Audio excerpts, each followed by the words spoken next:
حامدا مصليا أما بعد. عن أبي هريرة رضي الله عنه عن النبي صلى الله عليه وسلم قال: اثنتان في الناس هما بهم كفر، الطعن في النسب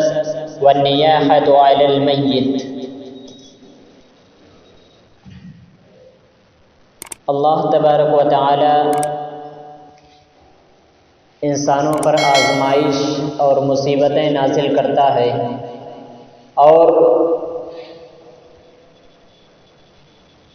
کچھ لوگ ان مصیبت اور آزمائش پر اللہ تبارک و تعالی کی طرف سے آئے ہوئے سمجھ کر، اللہ کی طرف سے آزمائش اور امتحان سمجھ کر صبر کرتے ہیں، اللہ تبارک و تعالی کا شکر گزار بندہ بنتے ہیں، اور کچھ لوگ اس پر نوحہ ماتم وغیرہ کرتے ہیں، اور اسی طریقے سے جاہلیت کے الفاظ اپنی زبان سے نکالتے ہیں۔ اس طریقے سے لوگ اللہ تبارک و تعالی کی طرف سے آئے ہوئی مصیبتوں پر کرتے ہیں، جبکہ نبی کریم صلی اللہ علیہ وسلم نے ایسے عمل کو کفر کہا ہے کہ جو انسان کسی مصیبت پر یا کسی شخص کے میت پر کسی کے مرنے کی وجہ سے یا اللہ تبارک و تعالی کی طرف سے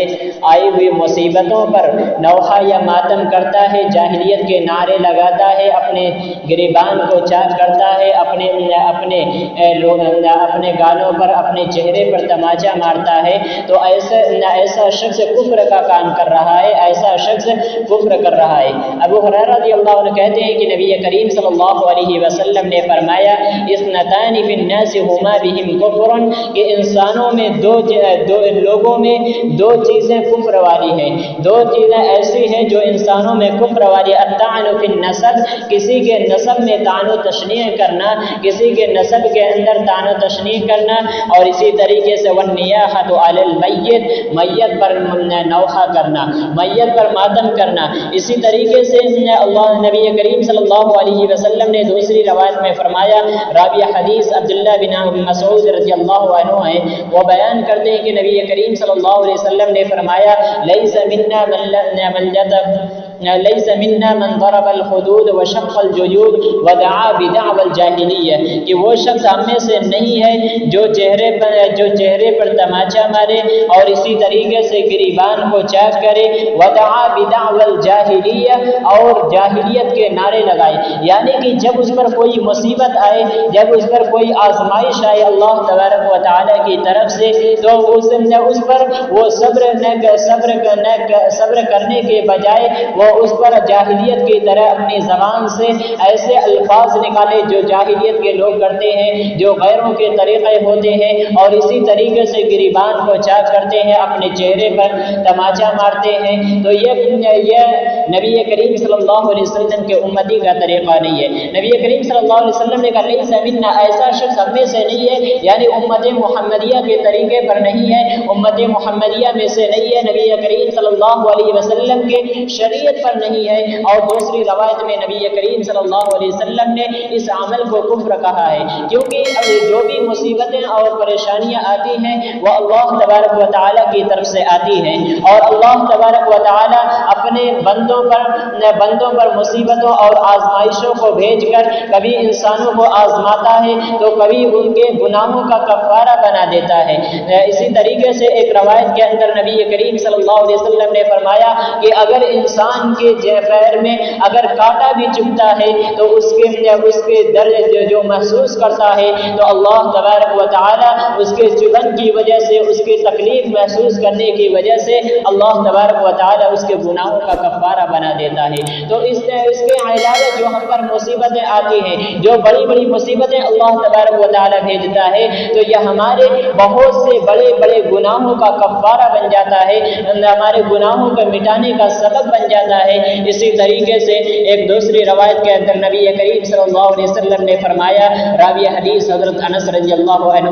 بیان کرتے ہیں کہ نبی کریم صلی اللہ علیہ وسلم نے فرمایا، اذا اراد اللہ بعبده الخیر عجل له العقوبۃ فی الدنیا، کہ جب اللہ تبارک و تعالی کسی بندے کے ساتھ بھلائی کا معاملہ کرنا چاہتا ہے، اللہ تبارک و تعالی اس کے ساتھ خیر کا معاملہ کرنا چاہتا ہے، عجل له العقوبۃ فی الدنیا، تو اللہ تبارک و تعالی اس کے دنیا ہی میں سزا دے دیتا ہے، یعنی اس پر مصیبتوں کو بھیج کر، آزمائشوں کو بھیج کر اس کے گناہوں کا کفارہ بنا دیتا ہے، اور تاکہ آخرت میں اس کو اللہ تبارک و تعالی عذاب نہ دے۔ وَإِذَا أَرَادَ بِعَبْدِهِ الشَّرَّ أَمْسَكَ عَنْهُ بِذَنبِهِ، لیکن اللہ تبارک و تعالی کا جب ارادہ کسی کے ساتھ برائی کا ہوتا ہے تو اللہ تبارک و تعالی اس پر مصیبتوں کو روکے رکھتا ہے، اللہ تبارک و تعالی اس پر آزمائش نہیں بھیجتا، ان کے گناہوں کی سزا اللہ تعالی نہیں دیتا، بلکہ کل قیامت کے دن اللہ تبارک و تعالی اس سے بڑا عذاب دے گا، اس سے دردناک عذاب جہنم کا ہوگا، اللہ تبارک و تعالی اسے کو عذاب دے گا۔ تو جو دنیا میں اللہ تبارک و تعالی عذاب دیتا ہے وہ بہت ہی ہلکا ہوتا ہے، آخرت کے مقابلے میں وہ بہت ہی کمتر ہوتا ہے، اور انسان کے چھوٹے دکھ تکلیف کی وجہ سے اللہ تبارک و تعالی اس کے گناہوں کو معاف فرماتا ہے، حتی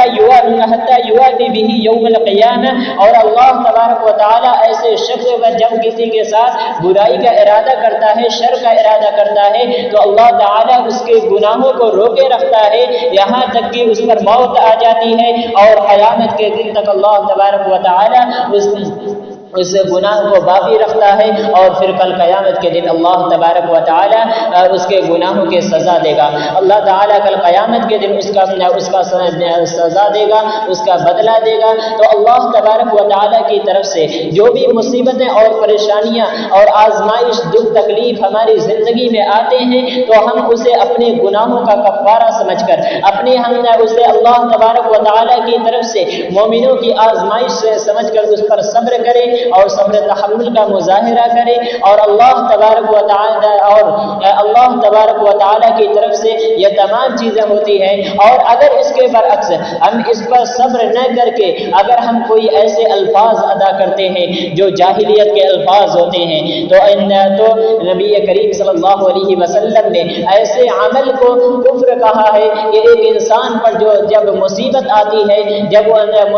آتی ہے یا پھر اس کے کوئی اعزا و قارب کی موت ہو جاتی ہے، اور اس پر وہ نوحہ کرتا ہے، اپنی زبان سے جاہلیت کے نعرے لگاتا ہے، اپنے گریبان چاٹ کرتا ہے، اپنے رخسار پر تماچا مارتا ہے، تو ایسا شخص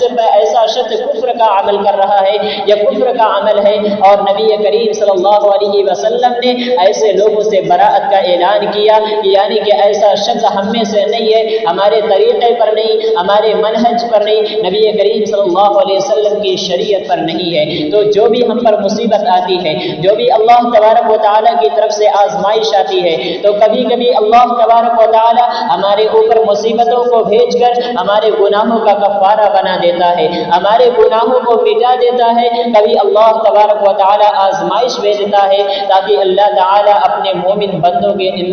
کا امتحان لے سکے، اللہ تبارک و تعالی ان کو پرکھ سکے، انہیں جانچ سکے کون حقیقی مومن بندہ ہے، اور کون مصیبت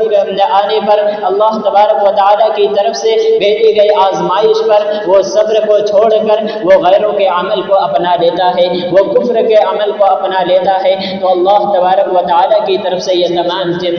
مصیبتیں اور پریشانیاں اور آزمائشیں آتی ہیں، ہمیں چاہیے کہ ان پر صبر کریں، اور ایسے عمل سے بچیں جو ہمیں کفر تک پہنچا دیتی ہے، ایسا عمل جو ہمیں کفر تک لے جائے، جو ہمیں نبی کریم صلی اللہ علیہ وسلم کی شریعت سے نکال دے، ایسے عمل سے ہمیں بچنا چاہیے، اور ہر ایک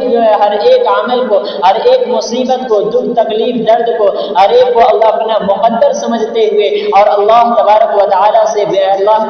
تعالی کی طرف سے بھیجے گئے آزمائش اور امتحان سمجھ کر ہمیں اس پر صبر کرنا چاہیے، اور صبر تحمل کا مظاہرہ کرنا چاہیے۔ اللہ تبارک و تعالی سے دعا ہے کہ الہ العالمین ہم تمام مسلمانوں کو جو بھی ہم پر مصیبتیں اور پریشانیاں آزمائشیاں آتی ہے ان پر صبر کرنے کی توفیق عطا فرما، اور جو بھی ہمیں دکھ تکلیف پہنچتی ہے اور جو ہمیں اللہ تبارک و تعالیٰ کی طرف سے مصیبتیں آتی ہیں انہیں ہمارے گناہوں کا کفارہ بنا، اور آخرت میں ہمیں فلاح و کامیابی سے ہمکنار کر، آمین۔ وما علینا الا البلاغ المبین۔